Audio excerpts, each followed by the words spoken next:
Hey y'all, Happy New Year. We here at Texas Local Live have been giving artists the tools they need to spread their content throughout the internet.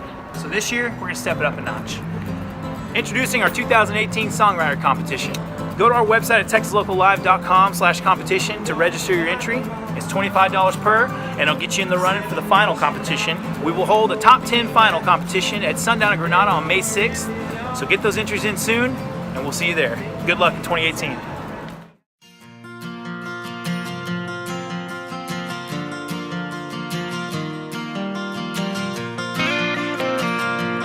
Welcome to Texas Local Live. I'm Jed Crisp, and I'm sitting here with Mr. Jordan OLeary. Thanks for coming out, man. Yeah, thanks for having me. Not a problem. I mean, I know you came from Roanoke, beat all that traffic. Got here a little early for us. Such a long haul. Yeah. What is that? It's like 15 miles? Yeah, 15, 20 miles, something like that. So, I mean, we've got a mother-daughter duo right now coming in from Houston next week. Nice. So it's pretty cool. I mean, because we're not a huge deal right now. It's just real cool to see people that want this type of platform, I guess. It's not much of this going on, so. Yeah, I mean, you've got the Texas music scene. Right. There's East Texas Rocks. What is that? The songwriters across Texas. Texas Music Pickers. Yeah. So when we started this, I guess the main idea was, well, to get people like you in studio, because typically we forget about the engineers, even though without the engineers, we would just be people with 2 Yeti mics recording music. So we appreciate everything y'all do. Hopefully we can get more engineers on. I don't know really any engineers. I'll just look at the back of the album covers. This guy. Genius. Never would have thought of that. Usually they're listed. Yeah, well, I would hope so. So let's go into just who you are and all that kind of stuff, how you got your start. Yeah. So I started at 7 years old. My dad taught me how to play guitar. So I tinkered around with that for a couple months, decided I wanted to do drums. So got a drum set, started playing drums, and from then on just kept carrying that forward. Still play guitar, can play bass and stuff like that. But when we got to high school, played multiple bands, kind of in and out, and then got into a rock band that I played with through college, went on some tours and stuff like that. That was a lot of fun. But, I was always drawn to studios because of being in those bands and doing albums together and stuff like that. I was always fascinated by all the lights and the knobs and things, the way things were sounding, and being like, oh, that's me. I just played that. That's pretty cool. And so that kind of fueled my passion for getting into studio work. And then, I went to UNT for music and business, and then went to Berkeley in Boston. They had an online program. So I'd already been doing some studio stuff, but I thought, well, hey, why not try to kind of shore up some of the stuff that I know? So you did Berkeley online in Texas? Mm-hmm. Well, I'm sure that saved a couple dollars then. Yeah, you would think. Where are the Berkeleys, though? There's one in New York, right, and California. Well, I don't know about New York. The one in California is not the same as the one in Boston. What is the one in California then? That's UC Berkeley, right? University of California at Berkeley. Yeah, so it's not music or anything related? They got a music program, but they're not the same. So is the Boston one the one you want to be in? Yeah, well, it depends on what you want to do, right? Yeah. The one in Boston has the music technology, music production program going on. They're definitely more of a performance school. Right. So, people go there to learn how to be better players. Not going to knock UNT, but a place like UNT, they pride themselves on reading and composition and stuff like that. So it's kind of more formal education. So can you read all those music and all that stuff? I used to be able to, and sight reading is one of the hardest things to do, but it's also kind of its own language, right? So if you don't do it all the time, you lose it. Yeah. And, once I got out of UNT, I was like, I'm not reading charts anymore. And plus, most of the gigs I was doing, I was getting, lyric sheets with the chord symbols over the top of them kind of thing. Not really reading sheet music. I could get through it, but I would not be able to sight read it. Right. Yeah. I know when I first learned guitar, I was like, all right, cool. Now I want to learn piano, because I was like, well, if guitar is this, then the piano must be the same thing. And like, I never knew why as a kid. I didn't realize like, oh, there's octaves. So every time I get to this point, it's the same note. And then it just made sense. But when I tried to start reading music, like I could do it, but it was like, and it just took too long, and I couldn't do it. Where guitar is like, oh, I can play every song right now. This is easy. I can do this. Well, then you got to read that second staff too. Yeah, and that was even harder. I can barely read in general. I'm not a strong reader, so I'm more of a doer. Right. If that makes sense. Without YouTube, I wouldn't have learned guitar probably. There's probably a lot of that going on now, though. Yeah. It's a beautiful thing, though. I mean, believe it or not, I used to play the banjo. Really? Yeah, and I used to. So I don't know how many banjo players you've dealt with. A few. But and maybe other instruments are the same way, but this guy was an older guy, knew how to play, and when I'd go take lessons from him when I was in the 6th grade, he would just say, "All right, now follow me." And he's just playing, and I'm like, "I don't know what you're doing." So, I kind of got turned off to it, but now I wish I would have stuck with it. I still have it in my closet. I just don't pick it up anymore. Just get a 6-string banjo. How do you play that one? Just like a Just guitar? like a guitar. Really? Yeah. Might have to look into that. I don't play much anymore. I'm so busy right now, but I love the way a banjo sounds. I do too. That and a dobro. Do you know Nick Sterling? I don't. We just went down and shot a music video with him. Well, you know Vic Andrews, I think, right? Yeah, I do. That dude, He's sensational. He's a great fiddle player. Yeah, is he with Justin Mason, or is he just kind of whoever needs him? I know he does like a lot of other gigs and stuff like that, but he plays a lot with Justin. Yeah, I don't know if he's in Justin Mason's band, but No, well, he was down there with Nick the night I was there, and my camera guy tonight was actually there too, and that dude was just all of them were just sensational. yeah. So I mean, I love a good dobro, and he was like, we had one song I wanted him to record for us. I wanted Texas Moonlight from Nick, and his guy was like, "Oh, I'll kick out my dobro for it." Then I was like, "That's awesome, Yeah. fantastic." So yeah, he was a cool dude, and I'm assuming you've recorded with him, right? Actually, I have not. Really? Yeah. So, but we play gigs all the time. Right. He was just at my house last night. Really? Yeah. He was a cool dude. We hope to maybe get him on. Or I know I'm pretty sure we've talked to Justin about being on. But we've got other things in the work right now. Hopefully, we've got to get out of this studio and move to hopefully a venue. Oh, yeah? So like a restaurant. But those are in the works. And those works have to be put to work within a couple weeks. There you go. So we've been running like crazy. But let's go into more of the studio, man. I know we kind of talked about it before, but who looks at this and thinks that's what I want to do and make money at with those knobs and the pretty lights and the up and downs and the... Yeah, I mean, as a musician, I'm sure you're the same way. When you hear a song, you kind of dissect that song. You primarily look for the instrument you play first, right? So for me, when I hear a song, I listen to the drums, and I want to know everything about what that drummer's doing, how he got the sound that he got. And then that kind of started to pique my interest on how they got to that sound. Because I know what drums sound like when you're sitting on the drum set, right? Yeah. And completely different than what you hear coming out of an album, or even when you go to a gig or a concert and you're standing out in front. The sound you hear coming out there is not the same as what's coming out, right on top of the drum set. So Right.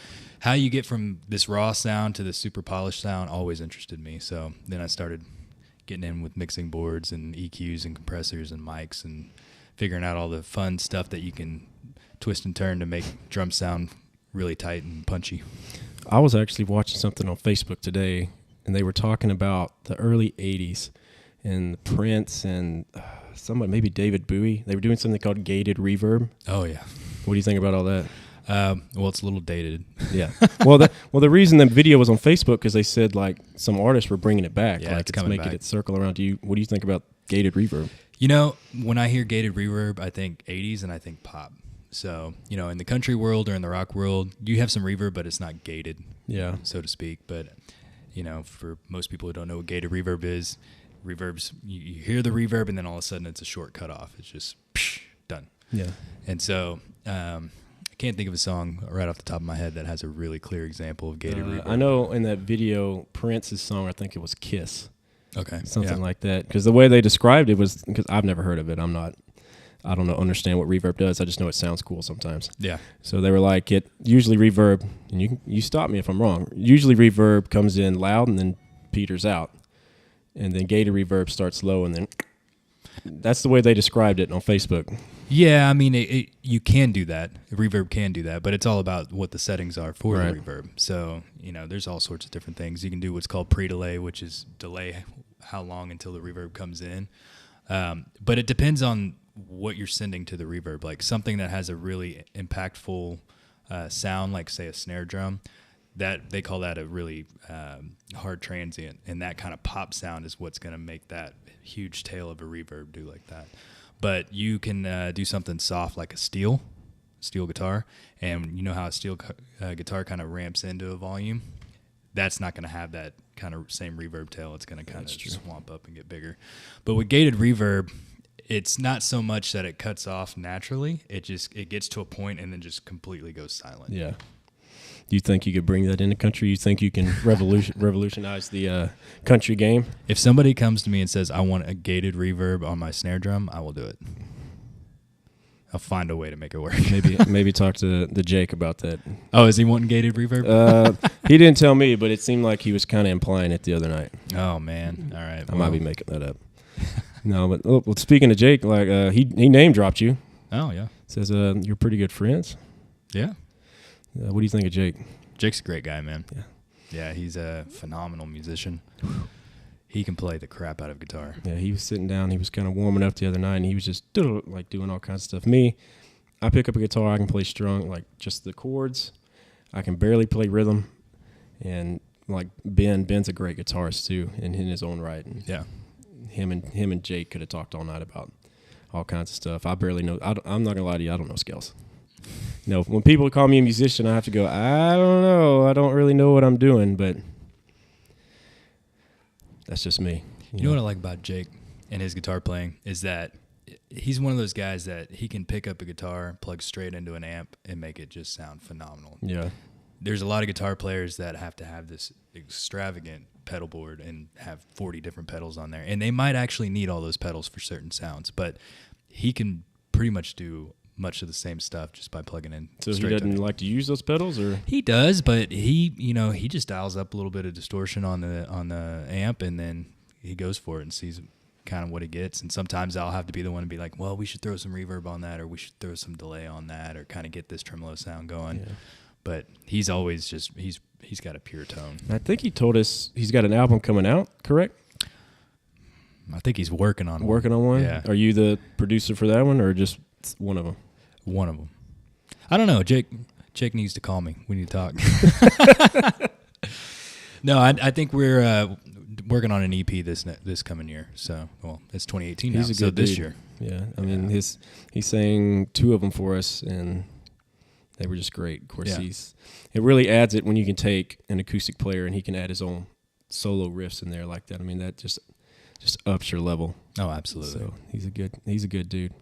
We enjoyed having him on. We hope to see him out. He was telling us about some gig he's got going on. He wants to come out to. We're like, if we can get out, man. I mean, yeah.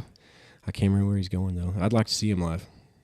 Have you seen his full band show? Or actually, his full band played at my wedding. Really? Yeah. When'd you get married? Back in November. Just November? Yeah. Dude, I got married in October. Yeah, nice. Congrats. Oh, cool. Yeah, man. Right on. Where'd you get married at? Actually, in Houston. Houston? Yeah. So Katie, actually. Katie? Yeah. What about you? We got married down in Cleburne. Okay. In a barn.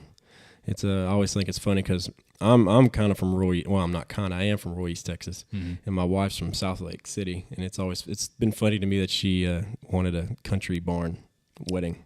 Yeah, that's interesting. Because I'm like, you want to get married in a barn? It was a good looking barn though. Didn't have any horse stalls or anything in it. So I played a wedding one time out in East Texas. Is it Quinlan? Does that sound familiar? Man, that might be so East Texas. I don't even know where it's at. It's like 30 minutes east of Dallas.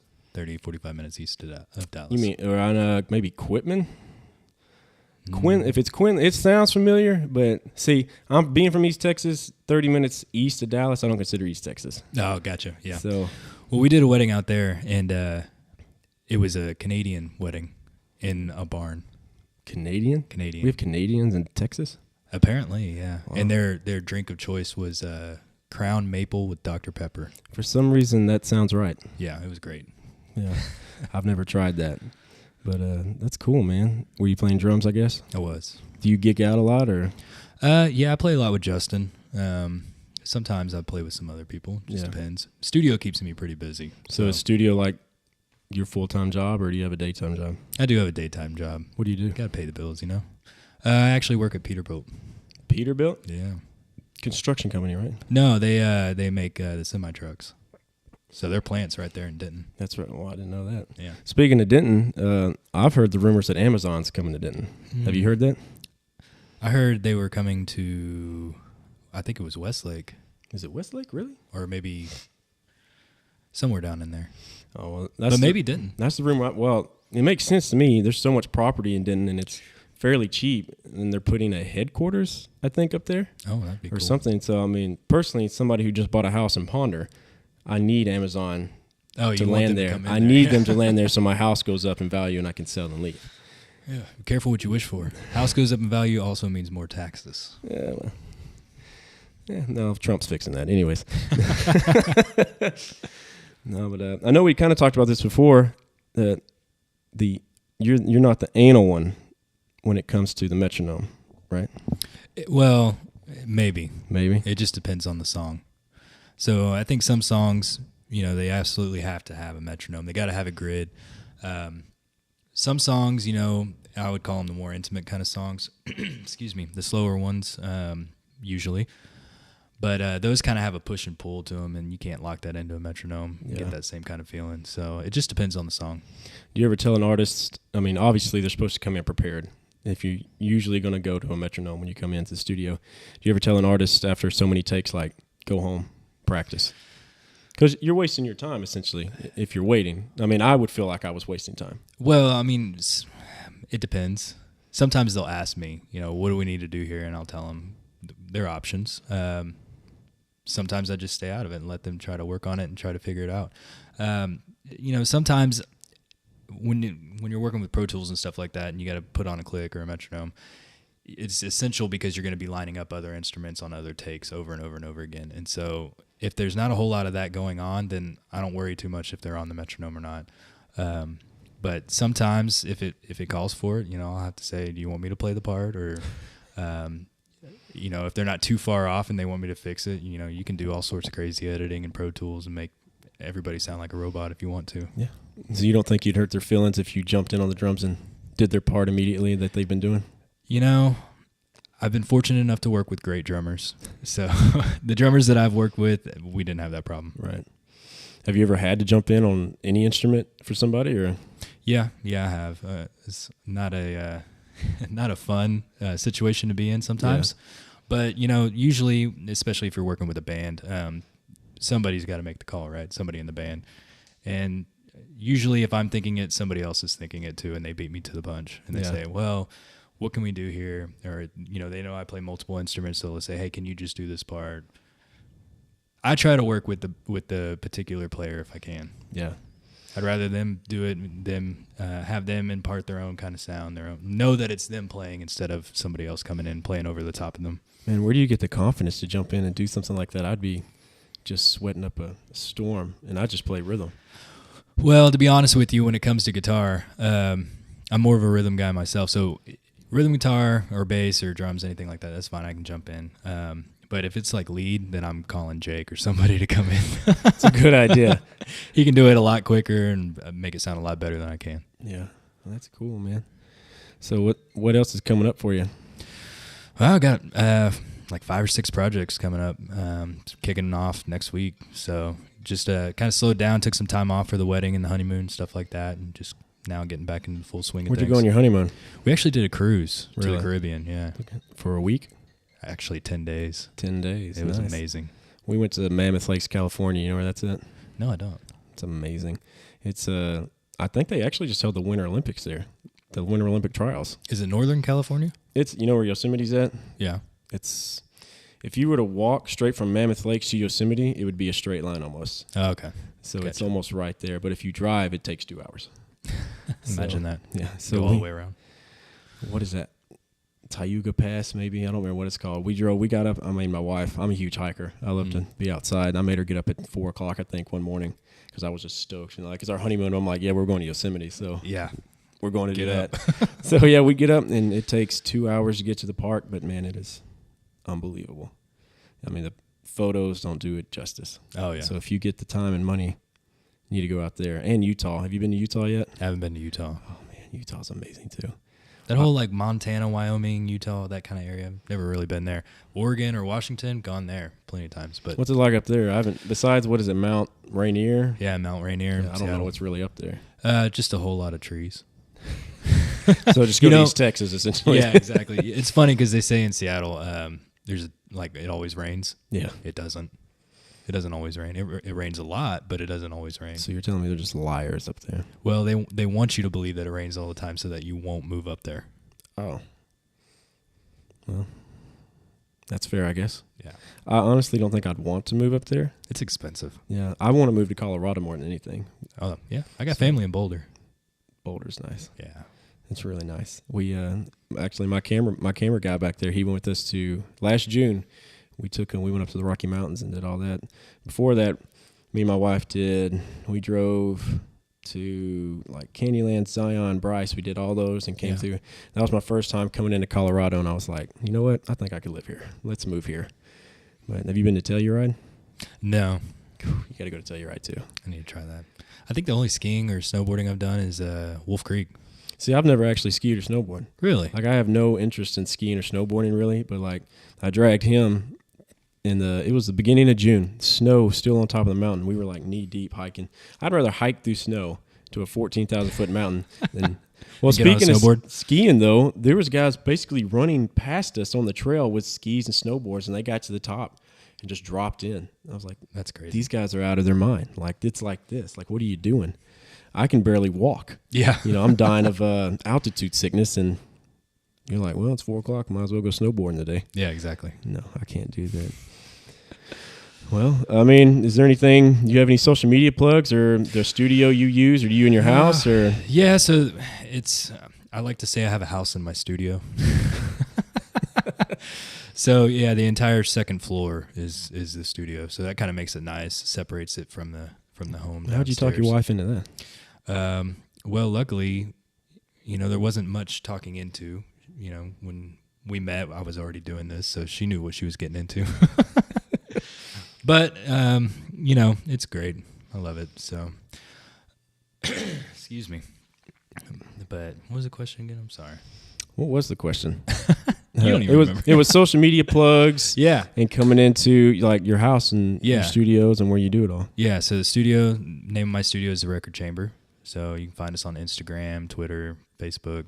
Websites is therecordchamber.com, or my producing website is JordanOLearymusic.com. It's a cool website. Oh, thank you. Yeah. It was really nice. I appreciate Do that. you use Wix? I do. Nice, me too. So you recognize the website? I did. No, it's good stuff. You, if I remember right, you were able to sample some of your music on the website too, right? Yeah. Yeah. And, we've already talked about Jake. Go ahead and list off a few others you've worked with. Oh man, Steve Griggs. Have you heard of him? It's familiar. He does kind of what I would say traditional country, like your 70s country. Just the album we did just got nominated for Academy of Western Artists. Cool. It's in the top 5 right now, so Very nice. looking forward to that. We're getting ready to kick off another album, so get started on that soon. Always the Alibi, rock band out of Denton. Yeah, I don't know them. In Dallas area. So work with a lot of singer-songwriters. P.T. Elliott, Jody Garcia is another one. I don't recognize them. I mean, outside of you sending them to me, Yeah. their songs earlier in the year, I don't recognize them. Of course, we're meeting so many artists and stuff now. People are like, you know these people? It's like, well, I've heard of them because I think they just followed us on Instagram. Yeah. And, Well, there's so many now coming out, I feel like. yeah. The Texas music scene is really blown up. Yeah. I mean, well, we when we first started, it was like Texas country, like country done right. This is our thing. Yeah. And as it evolves every week with us, it's like, dude, we're almost just country, just Texas music now. Cause Yeah. because you don't want to like, well, these guys are great, but they're not really country music, but I still want to have them on. So we're in the process of like probably getting rid of the country and just being everybody. Cause it's like you said, dude, well, Denton's a hotbed for everything. And Oh, yeah. just DFW in general, there's just so many people. You can't go to a restaurant and not meet somebody and they probably are in a band of some sorts. Yeah, absolutely. and A lot there's- of jazz in Denton, too. Yeah. There's so many venues. I mean, you can walk into places and like, oh, there's live music going on tonight. Yeah. I had no idea. Yeah.